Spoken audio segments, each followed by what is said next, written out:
નમસ્કાર દોસ્તો, સુપરફાસ્ટ ગુજરાત સમાચારમાં તમારું સ્વાગત છે। દેશ, દુનિયા અને ગુજરાતના તાજા, મોટા અને સૌથી મહત્ત્વના સમાચાર જાણીએ તે પહેલાં ચેનલમાં નવા હોય તો ચેનલને સબસ્ક્રાઈબ અને લાઈક કરી દેજો।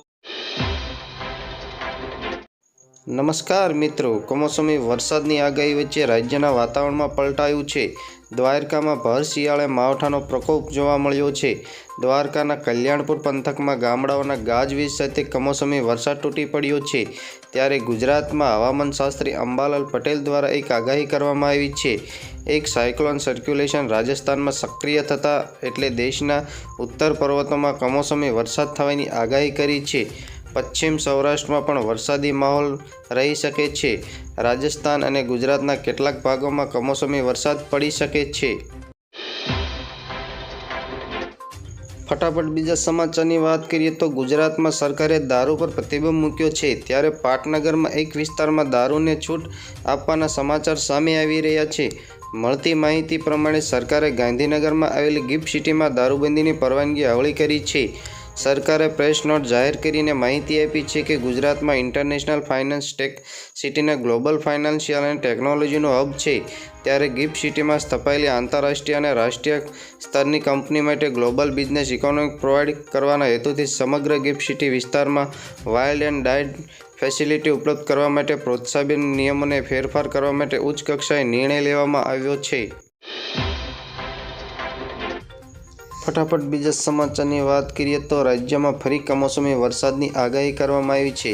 24 કલાકમાં સૌરાષ્ટ્ર અને કચ્છમાં વીજળીના કડાકા ભડાકા સાથે હળવા વરસાદની આગાહી કરવામાં આવી છે।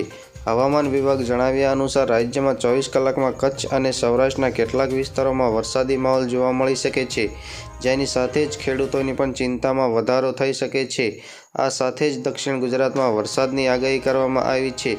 24 કલાકમાં સુરત, વલસાડ, નવસારી વરસાદની આગાહી કરવામાં આવી છે। ત્યારે બીજી તરફ ઉત્તર ગુજરાતમાં વાદળછાયું વાતાવરણ રહી શકે છે, જેમાં અમદાવાદ અને ગાંધીનગરમાં વાદળછાયું વાતાવરણ રહેશે। ફટાફટ બીજા સમાચારની વાત કરીએ તો કેન્દ્ર સરકાર આયુષ્યમાન યોજનાને વિસ્તારમાં જઈ રહી છે। સ્વાસ્થ્ય વીમાને લઈને ટેન્શનમાં રહેલા લોકો માટે સારા સમાચાર સામે આવ્યા છે। એ વાત જાણીએ તો લોકસભાની ચૂંટણી 2024 નજીક છે અને ફેબ્રુઆરીમાં વચગાળાનું બજેટ રજૂ કરવામાં આવશે અને આ પહેલાં કેન્દ્ર સરકાર આયુષ્યમાન યોજનાને વિસ્તારવા જઈ રહી છે। એક અહેવાલમાં દાવો કરવામાં આવ્યો છે કે સરકાર આયુષ્યમાન યોજના હેઠળ સારવાર ખર્ચની મર્યાદા બમણી કરીને 10 લાખ રૂપિયા કરવાના વિચારી રહી છે। ફટાફટ બીજા સમાચારની વાત કરીએ તો કેન્દ્ર સરકાર દેશમાં નકલી સિમ કાર્ડ અને જેવા જ અન્ય ગુનાઓને ડામવા માટે કમર કસવા જઈ રહી છે। ટેલિકોમ બિલ 2023 સંસદમાં બંને ગૃહોમાં પસાર થયું છે। આ બિલમાં નકલી સિમ ખરીદવા માટે 3 વર્ષની જેલ અને 50 લાખની રૂપિયા સુધીની દંડની જોગવાઈ છે। સાથે જ વપરાશકર્તાઓની સુરક્ષાનું પણ પૂરતું ધ્યાન અપાયું છે। ટેલિકોમ બિલ વિશે વાત કરીએ તો કેન્દ્રીય મંત્રી વૈષ્ણવે જણાવ્યું કે આ બિલમાં કેવા કડક કાયદાઓ સમાવેશ કરાયો છે।